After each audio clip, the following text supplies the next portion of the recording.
చాలా మంది editors editing ని స్లో చేయడానికి రీజన్ ఏంటంటే వాళ్ళకి ప్రీమియర్ ప్రో నుండి ఆఫ్టర్ ఎఫెక్ట్స్ కి ఎప్పుడు స్విచ్ అవ్వాలనేది తెలియదు. ప్రీమియర్ ప్రో అనేది సీక్వెన్స్ సాఫ్ట్వేర్. ఇందులో క్లిప్స్ ని కట్ చేయడం, అసెంబుల్ చేయడం, మ్యూజిక్ ని యాడ్ చేయడం, ట్రాన్సిషన్స్ అండ్ కలర్ గ్రేడింగ్ చేయడం, బేసికల్ గా వీడియో మొత్తం ఇక్కడే కంప్లీట్ అవుతుంది. కానీ ఆఫ్టర్ ఎఫెక్ట్స్ అనేది motion graphics software. Animation, VFX, tracking and flash effects ని ఇందులోనే ఎడిట్ చేస్తారు. బేసికల్ గా మార్వెల్ మూవీస్ లో కనిపించే ఎఫెక్ట్స్ అన్ని ఇందులోనే క్రియేట్ చేస్తారు. మీ ప్రాజెక్ట్స్ లో 90% సీక్వెన్సింగ్ అండ్ ఎడిటింగ్, 10% మాత్రమే హెవీ యానిమేషన్స్ ఉంటే అప్పుడు ఫుల్ గా ఆఫ్టర్ ఎఫెక్ట్స్ లో బుల్ చేయాల్సిన అవసరం లేదు. అడోబ్ లో డైనమిక్ లింకింగ్ అనే ఫీచర్ ఉంటుంది. ఇది Premiere Pro and After Effects మధ్య ఎక్స్పోర్ట్ అండ్ ఇంపోర్ట్ ప్రాసెస్ లేకుండా రియల్ టైమ్ లో కనెక్ట్ చేస్తుంది. అంటే బేసిక్ ఎడిటింగ్ ని ప్రీమియర్ ప్రో లో చేయండి, ఫ్యాన్సీ యానిమేషన్ కావాల్సిన క్లిప్ ని మాత్రమే ఆఫ్టర్ ఎఫెక్ట్స్ లోకి పంపించండి.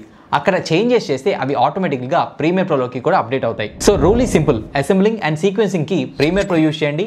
స్క్రాచ్ నుంచి విజువల్స్ క్రియేట్ చేయాలంటే ఆఫ్టర్ ఎఫెక్ట్స్, రెండింటిని కలపాలంటే డైనమిక్ లింకింగ్ యూస్ చేయండి. మీకు ఈ ప్రాసెస్ మొత్తం డీటెయిల్ ఎక్స్ప్లెనేషన్ ట్యూటోరియల్ కావాలంటే కింద కామెంట్ బాక్స్ లో డైనమిక్ లింకింగ్ అని కామెంట్ చేయండి. నేను మీకు పర్సనల్ గా ఆ పర్టికులర్ వీడియోని షేర్ చేస్తాను. అండ్ మీ ఎడిటర్ ఫ్రెండ్ కి డెఫినెట్ గా ఈ రీల్ షేర్ చేయండి.